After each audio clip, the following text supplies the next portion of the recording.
Hello दोस्तों, जय हिंद, नमस्कार। एक बार फिर से आपका स्वागत है आपके अपने चैनल टारगेट स्क्वाड 21 पर। और आज हम आपके लिए सामान्य अध्ययन यानी जो हर परीक्षा में लगभग सामान्य अध्ययन जो एक सेक्शन होता है, एक भाग होता है, हर परीक्षा में पूछा जाता है, उसी के कुछ महत्वपूर्ण प्रकरण पर आज हम चर्चा करने वाले हैं। तो यह जो वीडियो है वो जितने भी एग्जाम होते हैं, चाहे वो टीचिंग से रिलेटेड हो, चाहे वो एसएससी हो, चाहे वो आरआरबी एनटीपीसी हो, चाहे कोई सा भी एग्जाम हो, उसमें सामान्य अध्ययन से प्रश्न हर बार यानी हर परीक्षा में आपसे पूछे जाते हैं। तो इसी सामान्य अध्ययन के भाग पर हम चर्चा करने वाले हैं। और आज हम जो पढ़ने वाले हैं वो है भारतीय राज्य व्यवस्था। क्या पढ़ने वाले हैं? भारतीय राज्य व्यवस्था, जिसे इंडियन पॉलिटी के नाम से जानते हैं। तो भारतीय राज्य व्यवस्था पर आज हम लेक्चर देने वाले हैं। और जो हमारा प्रकरण रहेगा वो रहेगा जो महत्वपूर्ण अनुच्छेद होते हैं, मौलिक अधिकार। यानी मौलिक अधिकारों से हमेशा किसी न किसी परीक्षा में सामान्य अध्ययन में कोई ना कोई प्रश्न आपको देखने को मिल जाता है। तो इसी भाग पर आज हम चर्चा करने वाले हैं मौलिक अधिकारों पर, कि भारतीय संविधान में मौलिक अधिकार किस प्रकार से दिए गए हैं, जिन्हें फंडामेंटल राइट्स कहते हैं। ठीक है, तो इसी विषय पर आज हम चर्चा करने वाले हैं, मौलिक अधिकारों पर। तो मौलिक अधिकारों की बात करें तो मौलिक अधिकार जो भारतीय संविधान में लिए गए वो अमेरिका के संविधान से लिए गए हैं।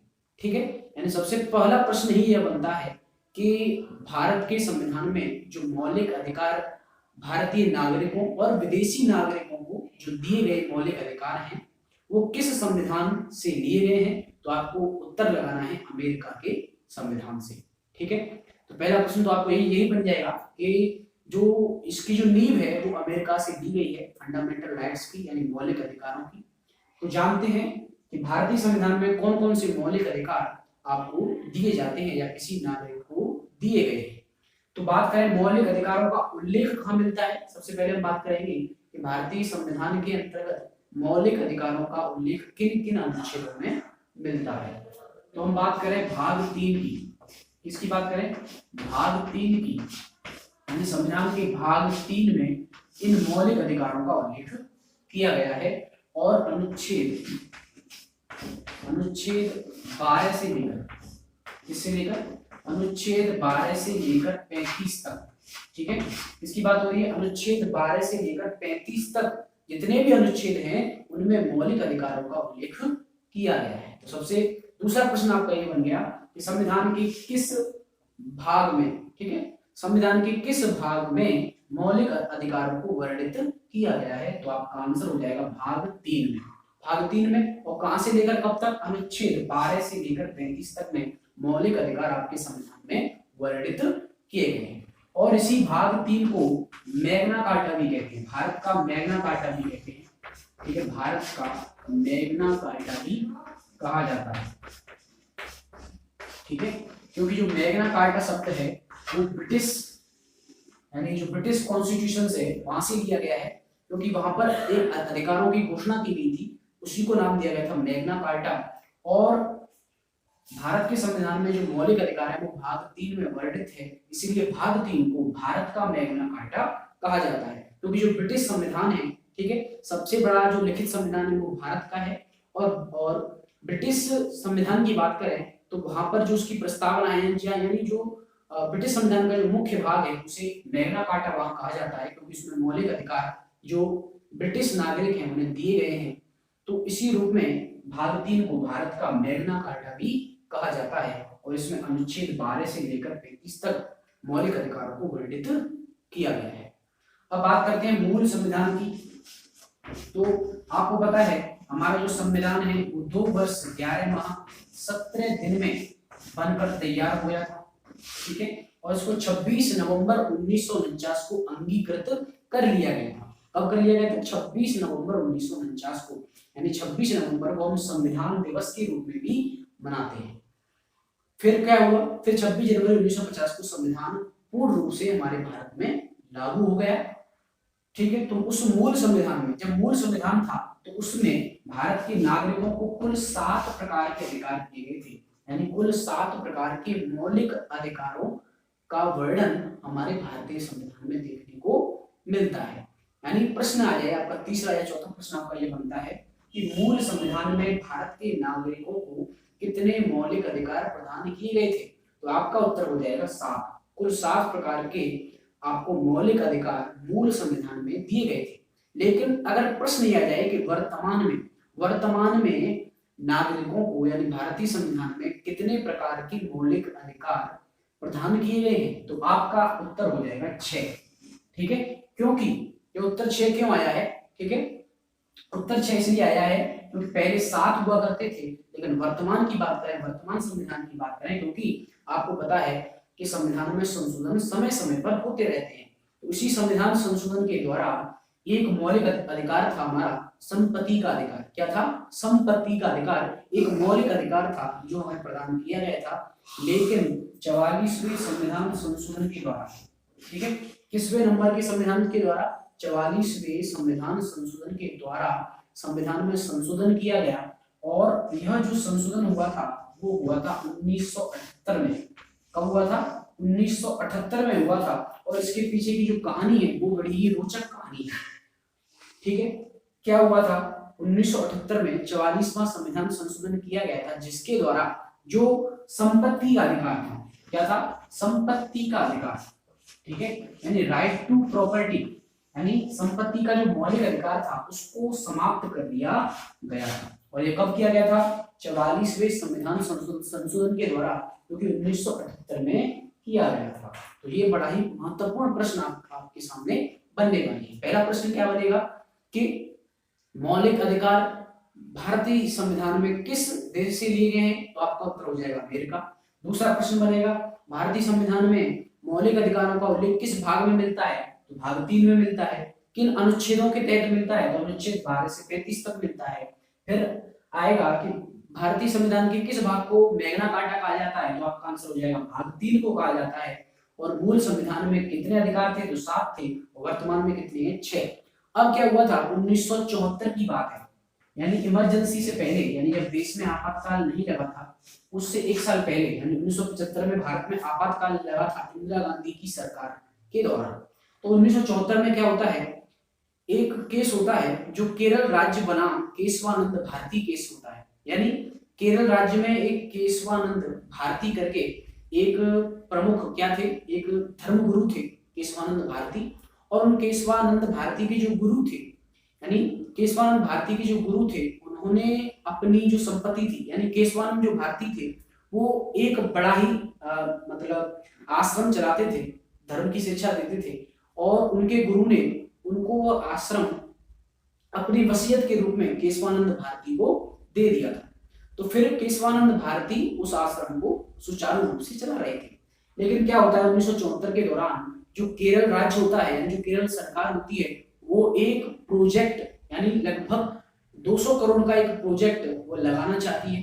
ठीक है, तो वह केरल जो सरकार है वो एक प्रोजेक्ट लाना चाहती है। तो उसके तहत क्या हुआ कि केशवानंद भारती का जो आश्रम था, यानी जो उसकी जगह थी, केशवानंद भारती जी की जो जगह थी, वह उस प्रोजेक्ट के अंतर्गत आ जाती है।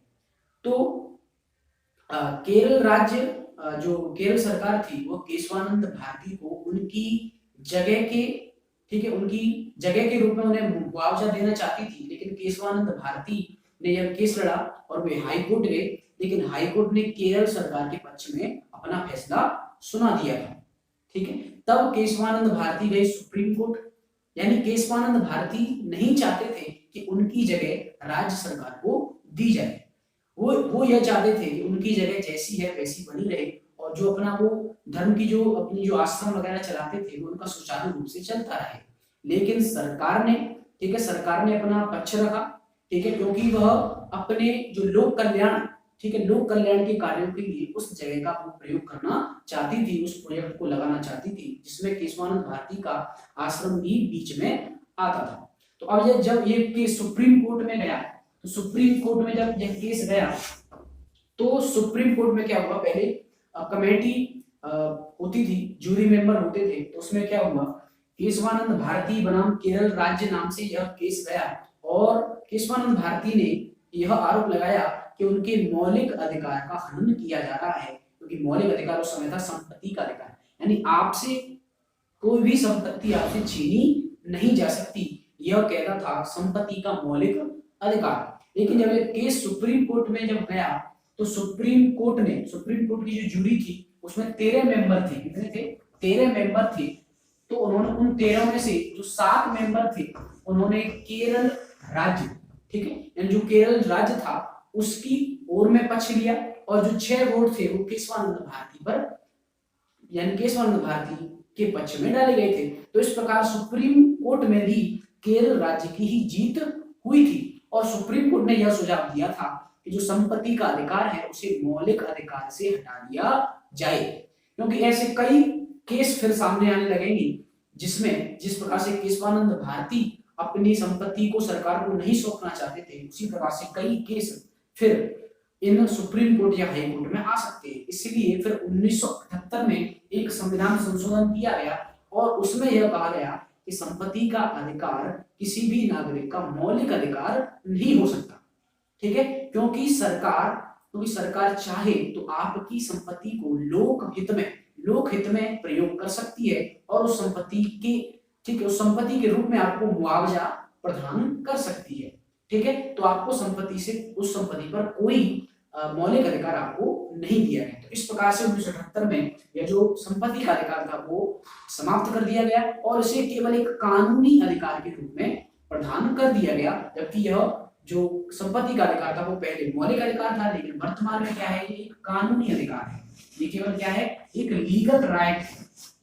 यह प्रश्न कई परीक्षाओं में आ चुका है, तो आपको ध्यान रखना है कि संपत्ति का अधिकार केवल वर्तमान में क्या है, केवल एक कानूनी अधिकार है, ना कि एक मौलिक अधिकार है। ये केवल क्या है, कानूनी अधिकार है, ठीक है।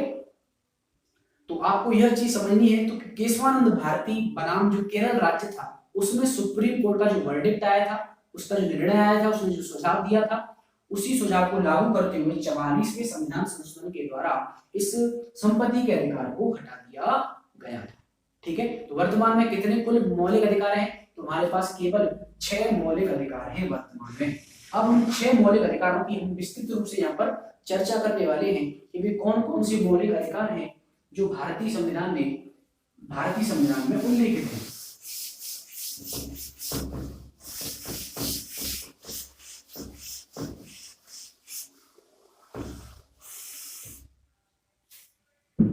ठीक है, तो आपको ये चीजें समझ में आ रही होंगी, ऐसी आशा करता हूं। अब आगे चलते हैं कि वे कौन कौन से मौलिक अधिकार हैं जो भारतीय संविधान में वर्णित है, और एक एक पर हम विस्तृत रूप से चर्चा करेंगे। तो सबसे पहला आता है समता का अधिकार। क्या आता है? समता का अधिकार, यानी लॉ ऑफ इक्विलिटी। कुल 6 प्रकार के मौलिक अधिकार हैं, उनमें से पहला जो अधिकार है हमारा, ठीक है, पहले आप समझ लीजिए मौलिक अधिकार क्या है। मौलिक अधिकार वे अधिकार होते हैं जिन्हें किसी भी रूप में आपसे छीना नहीं जा सकता। वे आपके मौलिक अधिकार होते हैं, वे मूल रूप से आपको प्रदान किए गए होते हैं, क्योंकि मूल संविधान में ही आपको दे दिए गए थे, ठीक है। तो इन अधिकारों को आपसे कोई नहीं छीन सकता, ठीक है, और इन अधिकारों का हनन होने पर आप सीधे सुप्रीम कोर्ट तक भी जा सकते हैं। ये होते हैं हमारे मौलिक अधिकार। इनमें सबसे पहला अधिकार होता है समता का अधिकार, जिसका उल्लेख किया गया है अनुच्छेद 14 से लेकर 18 में। इसमें किया गया है अनुच्छेद 14 से लेकर 18 में इनका वर्णन किया गया है, जो कि पहला अधिकार क्या है, समता का अधिकार, यानी राइट ऑफ इक्वलिटी, ठीक है। इसमें 5 प्रकार के अनुच्छेद आते हैं, यानी 14 से लेकर 18 तक इसमें समता का अधिकार दिया गया है। सबसे पहले मैं आपको बता देता हूं कि कौन कौन से अधिकार हैं। तो पहला है समता का अधिकार, दूसरा है स्वतंत्रता का अधिकार, दूसरा क्या है, स्वतंत्रता का अधिकार।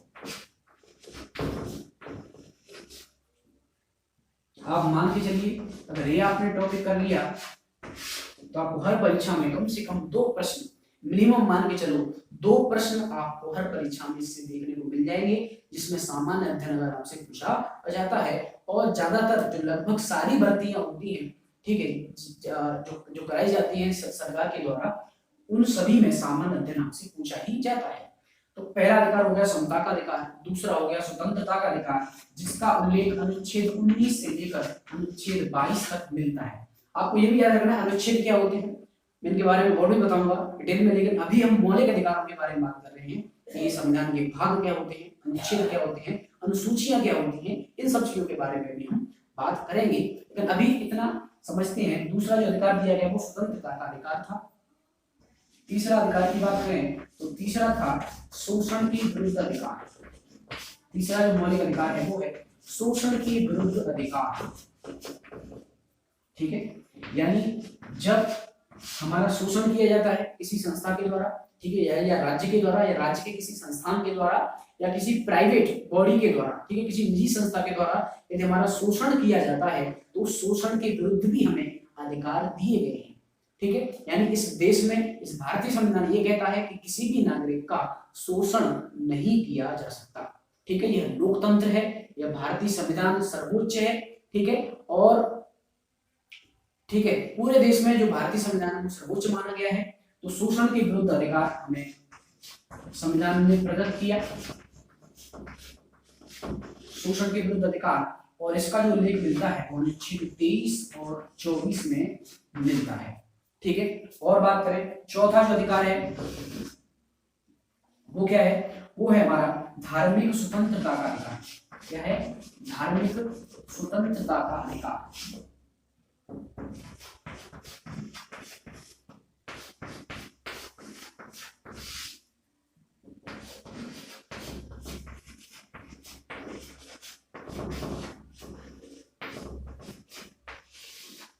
ठीक है, तो राइट टू रिलीजियस फ्रीडम भी हमें दी गई है, धार्मिक स्वतंत्रता का अधिकार दिया गया है, जिसे हम पूरे विस्तृत रूप से देखेंगे कि क्या है। तो इसका जो उल्लेख मिलता है वो मिलता है अनुच्छेद 25 से लेकर अनुच्छेद 28 तक के अनुच्छेदों में इसका उल्लेख मिलता है। तो समता का अधिकार, स्वतंत्रता का अधिकार, शोषण के विरुद्ध अधिकार, धार्मिक स्वतंत्रता का अधिकार, और ठीक है, और क्या है, संस्कृति एवं शिक्षा संबंधी अधिकार। क्या है, संस्कृति एवं शिक्षा संबंधी अधिकार, ये भी हमें दिया गया है।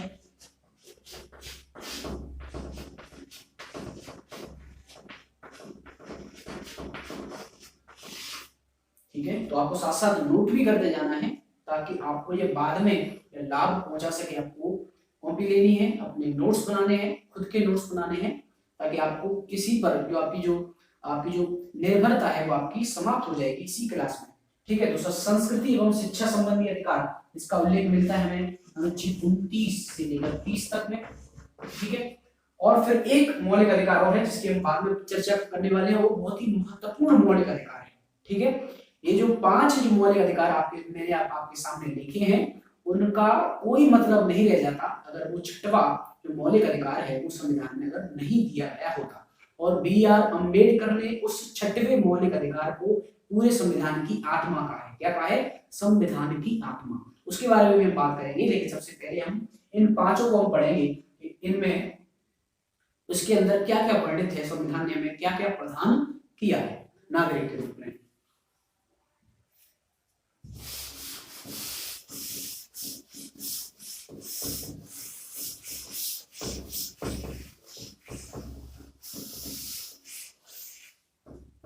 अगर कोई चीज अगर आपको समझ में नहीं आ रही है तो आप कमेंट डाल सकते हैं, मैं उनको पर्सनली मैं उनको पढ़ूंगा, और हो सकेगा तो उसका उत्तर आपको उस कमेंट में ही दे दिया जाएगा। ठीक है, वैसे तो ठीक है समझ में आ रहा होगा, लेकिन अगर नहीं आता है, कोई डाउट है, कोई प्रश्न है, ठीक है, कोई शंका है, तो आप उसको कमेंट बॉक्स में डाल सकते हैं। अब पहला अधिकार देखेंगे हम, समता का अधिकार।